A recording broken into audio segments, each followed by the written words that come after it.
সোমবার সন্ধ্যা থেকে রাত্রি পর্যন্ত কলকাতা সহ দক্ষিণবঙ্গের বিভিন্ন জেলায় ঝড় বৃষ্টির জেরে অনেকটাই নেমেছে তাপমাত্রার পারদ। হাওয়া অফিসের সূত্র বলছে, কলকাতায় তাপমাত্রা নেমে গিয়েছে 20 ডিগ্রি সেলসিয়াসে। দিনের সর্বোচ্চ তাপমাত্রা স্বাভাবিকের সামান্য নিচে। শুক্রবার পর্যন্ত বিকেল বা রাতের দিকে ঝড় বৃষ্টির সম্ভাবনা রয়েছে। বজ্রবিদ্যুৎ সহ বৃষ্টির সঙ্গে বইবে ঝোড়ো বাতাস। বুধবার এবং শুক্রবার ঝড় বৃষ্টির সম্ভাবনা বেশি থাকছে। বজ্রবিদ্যুৎ সহ হালকা থেকে মাঝারি বৃষ্টির সঙ্গে 40 থেকে 50 কিলোমিটার বেগে দমকা ঝোড়ো বাতাস বইতে পারে।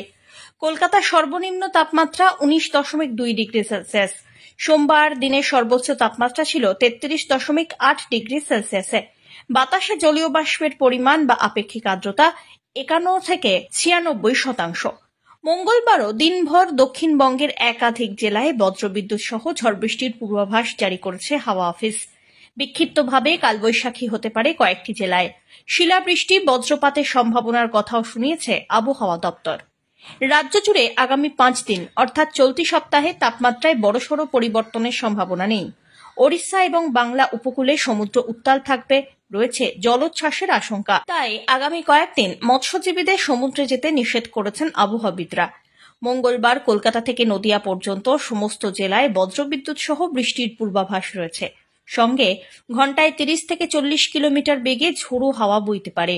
বুধ থেকে শুক্রবার ঝড় বৃষ্টির সম্ভাবনা বেশি থাকছে দক্ষিণবঙ্গের প্রায় সব জেলায়।